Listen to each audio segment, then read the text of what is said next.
All right. Now, some background to the poem Invictus. And what do we know about this poet, this particular poet? William Ernest Henley. He was an English poet, and this poem stems from his personal experience. He had been through quite a lot of pain in his life, physical pain, and he suffered from tuberculosis, TB of the bones. So there was tuberculosis in his bones in the legs, and one of his legs had to be cut.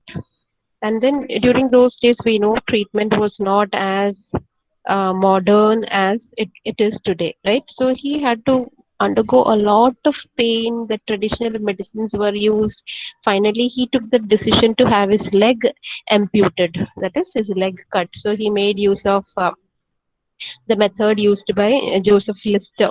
He is remembered for giving us carbolic acid, which is used as an antiseptic, right? So all that was used on him, and he spent quite a lot of his time in the hospital rooms, right, waiting for the doctor, being admitted. So he was in and out of hospitals almost through his life. So this poem can be clubbed under this whole group of poems called hospital poems, the ones that were written when he was admitted to the hospital. So he was in isolation, and tuberculosis is contagious. So if you have tuberculosis, you will be put in the hospital in isolation. So he was in the isolation ward, undergoing a lot of physical pain, so much of pain, to have, it's kind of a raw thing where your leg is amputated, so that raw pain.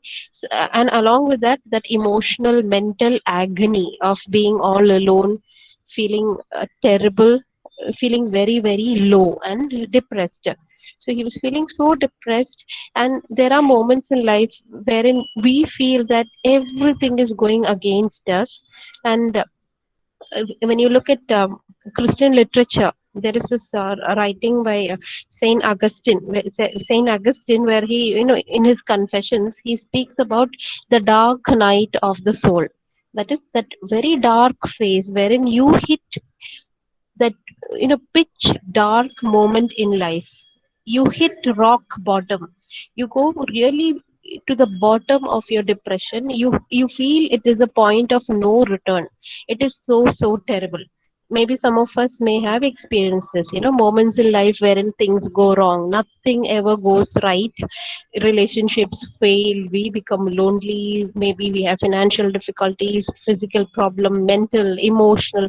So it's a terrible time.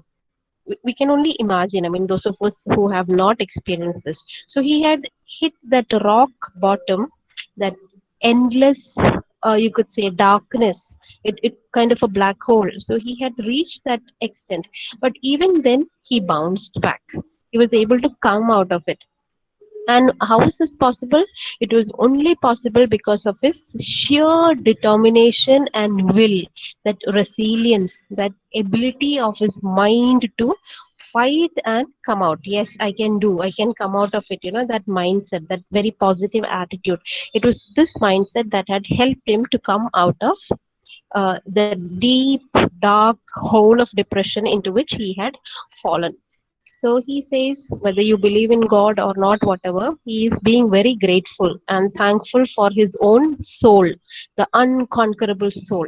So it is this gift of this unconquerable soul that had helped him to overcome these difficulties in life. So the physical pain, the emotional trauma, as well as that spiritual phase wherein you feel that even God is not listening. It's a terrible time, because whenever we go through bad times, we feel bad, we pray to God, right? But then what if you lose your faith in God also, wherein you think, oh my God, God is also not listening to me. And then you start questioning, is there a God? If he is there, why does he allow so much of suffering? These are the things that come to our mind. So when you don't have any external hook or pin to hang on to, what do you fall upon? So he falls back on his unconquerable soul, and he's thanking himself. He's thanking whatever gods that may be there. He's not sure whether there are gods. So, but you have to say thank you to somebody, right? So he's just saying, for whatever gods may be there, thank you for my unconquerable soul. It is this soul that has helped him to fight back and come back into the battleground of life. So that's the gist of the poem. And another interesting core, you could say, nugget about this particular person. Are you familiar with this novel, The Treasure Island? Treasure Island. Have you read it or seen any movie adaptation by anyone? The Treasure Island, written by R.L. Stevenson, Robert Louis Stevenson. It's usually seen as a book for children, children's story. It's about adventures, how these people, pirates and group of people go to get treasure from this particular island. So in that, there is this very interesting character called Long John Silver. So he's a pirate. So pirates were, Excuse me. yeah. I think I had read this, but I just forward. Okay, so there's this very, very interesting character called Long John Silver with one eye band, like, that eye patch on him. You've seen in movies and all, no? Like old English movies and all, pirates with that black patch over the eyes, that kind of a person. And he has only 1 feet and he uses 1 foot. So he uses that crutches to walk. So that character is actually fashioned on William Ernest Henley. So that's one interesting aspect. That is, if you're familiar with all these stories and movies. So that character is actually based on the real life picture of William Ernest Henley.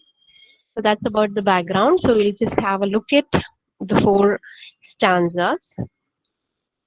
And the gist of the poem, as I've already told you, is about indomitable human spirit, unconquerable soul, how he fought back and he has come back to life. And the last 2 lines of this poem are very, very famous because many essays, many freedom fighters, many people who have fought against a lot of difficulty often quotes this. It's one of the most quoted lines from English literature. I'm the master of my fate. I'm the captain of my soul.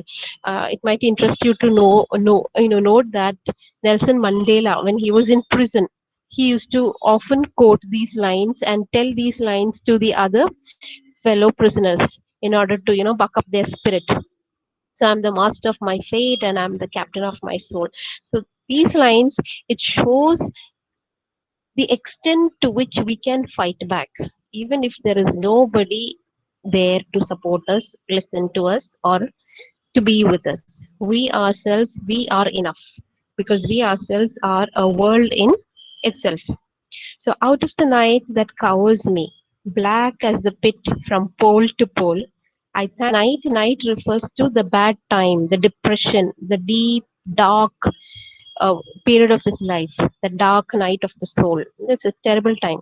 So everything is dark and black. So the night that covers me, it's very, very black, pitch dark kind of a time in life wherein everything is black.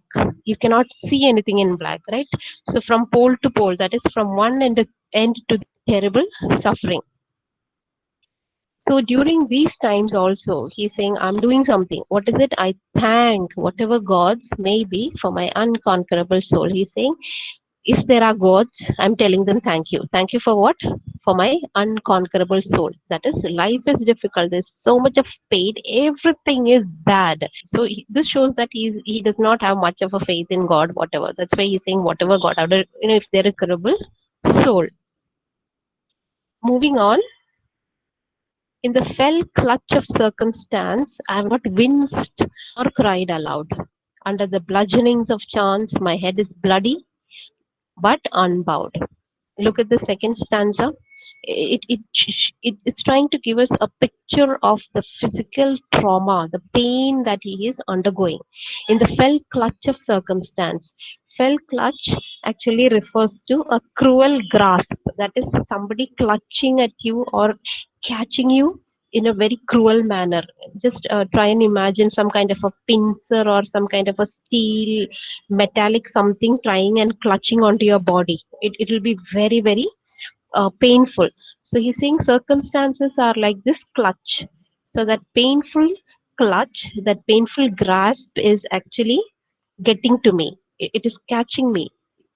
So it's hurting me, but I have not winced nor cried aloud. So in spite of all this pain, I have not winced or cried. That is, I have not made any sign externally to show that I am in pain and I am crying. When you cry and you mourn and you do these things because you expect some kind of a sympathy, some kind of an understanding from someone. So he has not done even that, in spite of that cruel grasp of circumstances. Under the bludgeonings of chance, my head is bloody but unbowed. So it's as if somebody has used a club. Bludgeoning is to actually beat up in a very you could say violent manner. Bludgeoning, assaulting, that is beating up with some kind of a weapon, a heavy weapon. Imagine taking a hammer and somebody hitting you on the head. That's kind of bludgeoning, hammering, beating again and again. So under the bludgeonings of chance, chances, circumstances in life, chance, my head is bloody. So I've been bludgeoned by circumstances, by my life on my head. And because of all that hammering, what has happened? My head is bloody. So this is just a figurative thing. Doesn't mean that somebody came with a hammer and like bludgeoned him. The thing is, circumstances are such that even his head feels bloody. My head has been battered by all these things, but it is unbowed. Just see that spirit. First stanza ends with unconquerable soul. Second one, unbowed. So it's all this shows that positive buoyancy. You do whatever you do, you cannot break my spirit. That's what he's saying. You may, beat me. You may leave me all bleeding and bruised, but then my head will be unbowed. You cannot break my spirit. Beyond this place of wrath and tears looms but the horror of the shade, and yet the menace of the years finds and shall be unafraid. So now he's saying, beyond this place of wrath and tears. Which place is this? Wrath and fear? Our own life. Life is full of uh, anger. There's so much of anger there. There's so much of fear. And then beyond all this, beyond this life of pain and anger, frustration, what is there beyond that? Looms. Looms means you can see something coming from far. Looms, but the horror of the shade. Horror of the shade could be a reference to hell. We don't know. So he's saying there is no hope anywhere. We don't know whether we'll die and whether we'll go to a heaven, if at all there is a heaven that is promised. And you get heaven only if you have done good. We don't know. But then, what hope do we have? We really don't know. So there is this horror of the shade. We don't know what is going to come after our death. So horror of the death. And yet, the menace of the years finds and shall me find unafraid. Menace of the years, that is the long years that we live, is actually menacing. Menacing as in very, very cruel. Our life is actually cruel. It's not that we get everything on a platter. It's not that uh, happiness would be strewn along the way that we travel. There's no guarantee. Like, our life is full of suffering. There's so much we have to really work hard for. You don't get anything just like that, just like a fluke. You really need to work. Even when you work, many a times you fail. Many a times you will be inflicted with all kinds of diseases. So there is this menace of the years. In spite of all that, what will happen? All these years, that is the years of my life, shall find me unafraid. So again, another positive word. I am unafraid. So whatever be the circumstances in my life, I will remain unafraid. These things cannot break me. These things cannot chain me down. These things cannot push me into suicide or running away from life. I'm not going to sit and cry and say, oh, poor me, why this is happening only to me, why me? Saying, I won't do any of that. So all these years, menace of the years, finds and shall find me unafraid. That is, nothing is going to shake my spirit. It matters not how straight the gate, how charged with punishments the scroll. I am the master of my fate. I am the captain of my soul. So the concluding stanza, he's saying, it matters not how straight the gate. Straight is narrow, a narrow kind of an opening, a narrow gate. So The gate that he's talking about could be the gate of heaven. He has no idea. So we see the kind of attitude he has towards religion is that of doubt. He's not very sure, so that kind of a comfort is not there. So he's saying it doesn't matter even if the gate is very very narrow. And how charged with punishments, the scroll is a reference to hell. These are all biblical references. The scroll is in the book of Revelation in the Bible.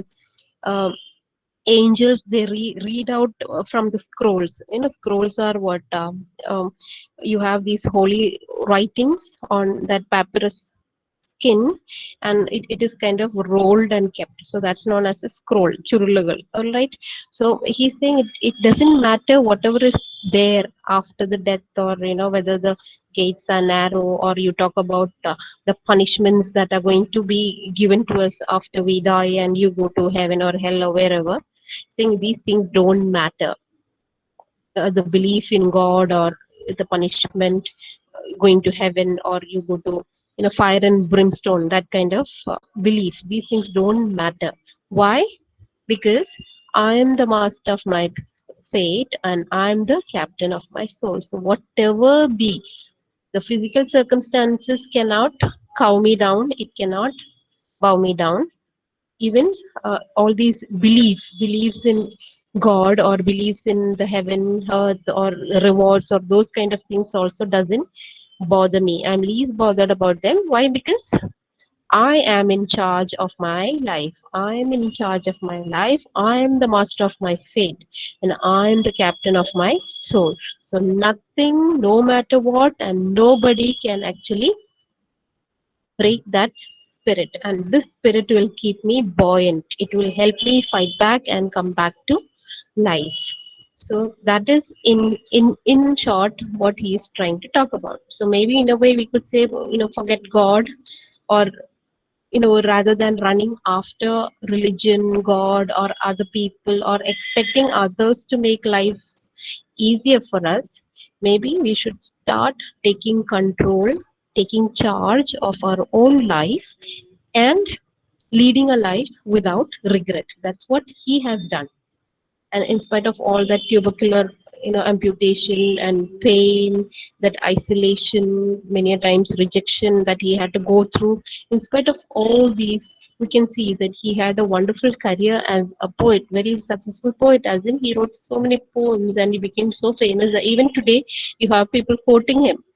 You have people like Nelson Mandela turning to him for encouragement and you know that positivity.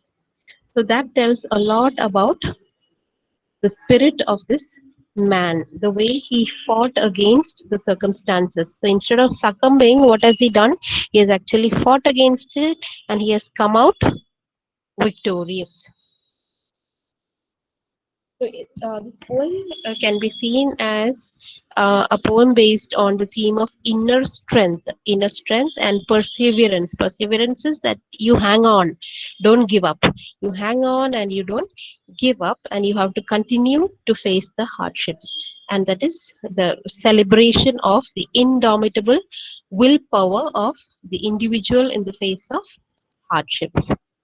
That is the poem is all about.